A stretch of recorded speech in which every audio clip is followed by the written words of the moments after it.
എല്ലാ കൂട്ടുകാർക്കും ബട്ടൺ ഫ്ലവറിൻ്റെ മറ്റൊരു വീഡിയോയിലേക്ക് സ്വാഗതം. ഇന്ന് നമുക്ക് കുറ്റിപ്പയർ കൃഷി ചെയ്യുന്ന രീതിയെക്കുറിച്ചാണ് ഇന്നത്തെ വീഡിയോയിൽ നോക്കാൻ പോകുന്നത്.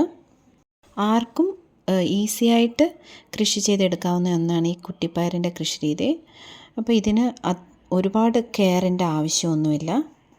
തക്കാളി, വഴുതനങ്ങ അതൊക്കെ നടുന്നതിനെക്കാട്ടിലും ഈസിയാണ് ഈ കുറ്റിപ്പയർ നടാൻ. നട്ട് ഒരു 35 ദിവസം ആകുമ്പോഴേക്കും നമുക്ക് ആദ്യത്തെ വിളവെടുക്കാൻ പറ്റും. സാധാരണ പയർ നടുന്ന പോലെ തന്നെയാണ് ഈ കുറ്റിപ്പയർ നടുന്നതും. പിന്നെ ശ്രദ്ധിക്കേണ്ട കാര്യം, നല്ല വെള്ളം വാർന്നു പോകുന്ന ഒരു ഗ്രോ ബാഗ് ആയിരിക്കണം. നമ്മൾ പോട്ടിംഗ് മിക്സ് റെഡിയാക്കുമ്പോൾ വെള്ളം കെട്ടി നിൽക്കാൻ അനുവദിക്കരുത്.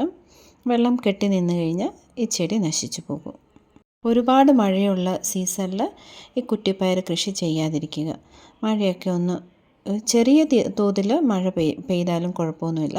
പക്ഷേ വലിയ മഴയുള്ള സമയങ്ങളിൽ ഈ കുറ്റിപ്പയറിൻ്റെ കൃഷി ചെയ്യാതിരിക്കുന്നതാണ് നല്ലത്. നമ്മൾ വിത്ത് നടുന്നതിന് മുൻപ് നല്ല ഇനം വിത്തുകൾ നോക്കി വാങ്ങിക്കണം. കാരണം എല്ലാം ഇങ്ങനെ മുളച്ച് വരണമെന്നൊന്നുമില്ല.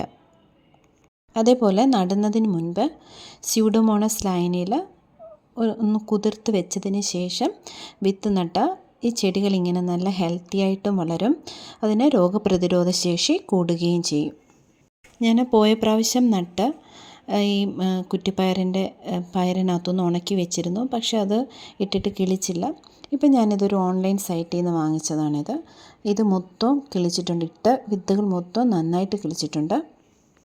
നമ്മൾ വിത്തുകളെല്ലാം നട്ട് ഒരു 15 ദിവസം കഴിയുമ്പോഴത്തേക്കും അതിന് ഇലകളെല്ലാം വന്ന് 5 ഇല പരുവമാകുമ്പോഴേക്കും ചെടികൾ മാറ്റി നടാൻ ശ്രമിക്കണം.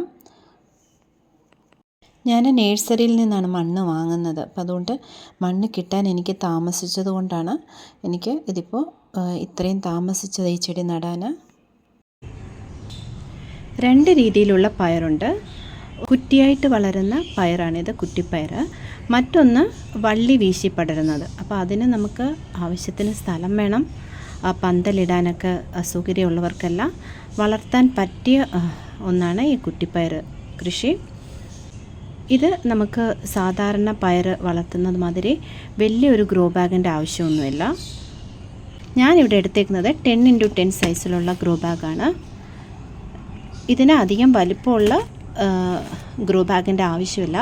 കാരണം ഒരു 3 മാസം ആണ് ഈ കുറ്റിപ്പയറിൻ്റെ കാലാവധി. അപ്പോൾ അതുകൊണ്ട് നമുക്ക് ഒരുപാട് വലിയ ഗ്രോ ബാഗ് എടുക്കേണ്ട ആവശ്യമില്ല. അപ്പോൾ നമുക്കിതിൻ്റെ പോട്ടിംഗ് മിക്സ് എന്തൊക്കെയാണെന്ന് നോക്കാം. ഇപ്പം ഞാൻ മണ്ണിലോട്ട് കുറച്ച് ആട്ടും കാഷ്ടം ഇട്ട് കൊടുക്കുകയാണ്. ഇത് നന്നായിട്ട് പൊടിഞ്ഞതാണ്. അടുത്തത് ഒരു കൈപ്പിടി അളവിന് നമ്മളുടെ വേപ്പിൻ പിണ്ണാക്ക് ചേർത്ത് കൊടുക്കാം. അതോടൊപ്പം 1 സ്പൂണ് ഈ ഡോളോമൈറ്റിൻ്റെ പൗഡർ. ഞാനിത് പല വീഡിയോയിലും പറഞ്ഞിട്ടുണ്ട്. കുമ്മായത്തിന് പകരം നമ്മൾ ചേർത്ത് കൊടുക്കുന്നതാണ് ഡോളോമൈറ്റ്. ഇത്രയും അളവ് മതി. ചെടി നല്ല ആരോഗ്യത്തോടെ വളരാനും ചെടിയിൽ നിറയെ കായുണ്ടാവാനുമാണ് ഈ ഡോളോമൈറ്റ് ചേർത്ത് കൊടുക്കുന്നത്. ഇതൊരു ലൈം സ്റ്റോൺ പൗഡറാണ്. ഇതൊരു കല്ലിൽ നിന്നെടുക്കുന്ന പൗഡറാണ്. ഇതിൽ മഗ്നീഷ്യത്തിൻ്റെയും കാൽഷ്യത്തിൻ്റെയും അളവ് വളരെ കൂടുതലാണ്. ഇത് നമ്മളുടെ മണ്ണിൻ്റെ pH ലെവൽ കൂട്ടിക്കൊടുക്കും. ഇതിലേക്ക് അടുത്തതായിട്ട് ഞാനൊരു കൈപ്പിടി അളവിന് എല്ലുപൊടിയും കൂടെ ചേർത്ത് കൊടുക്കുന്നുണ്ട്.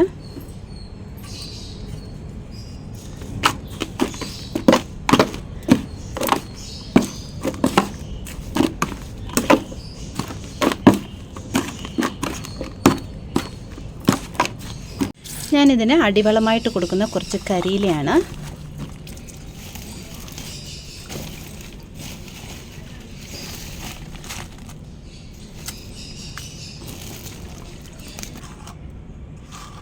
ഈ മിക്സ് ചെയ്ത് വെച്ചിരിക്കുന്ന മണ്ണ് നമുക്ക് ഇതിനകത്ത് ഇട്ട് കൊടുക്കാം.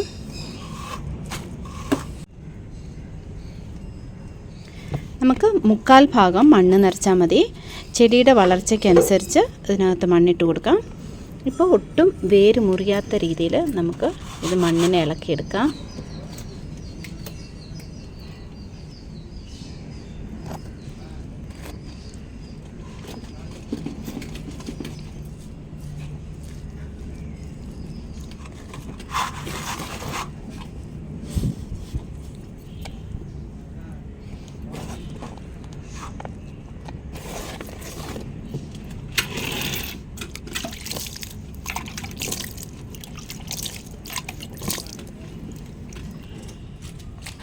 ഇത് ഒരു 15x12 ഗ്രോ ബാഗാണ്. ഇതൊരു 12x12 ഗ്രോ ബാഗാണ്. അപ്പോൾ ഞാനതിൽ 2 എണ്ണം നട്ടു കൊടുക്കുവാണ്. പയറെല്ലാം നട്ട് ഒരു 10-15 ദിവസം ആകുമ്പോഴേക്കും, മാക്സിമം ഒരു 20 ദിവസം ആകുമ്പോഴേക്കും ഇതിൽ പൂ വരാൻ തുടങ്ങും.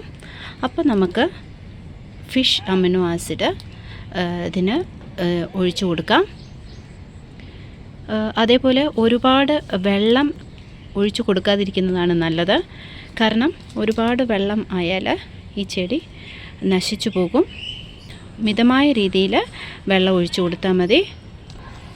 അതേപോലെ തന്നെ ഒരുപാട് വളങ്ങളും ആവശ്യമില്ലാത്ത ഒരു ചെടിയാണിത്. അടുത്ത വളം നമ്മൾ ചെയ്യേണ്ടത് ഇതിന് പൂ വന്നതിന് ശേഷമാണ്.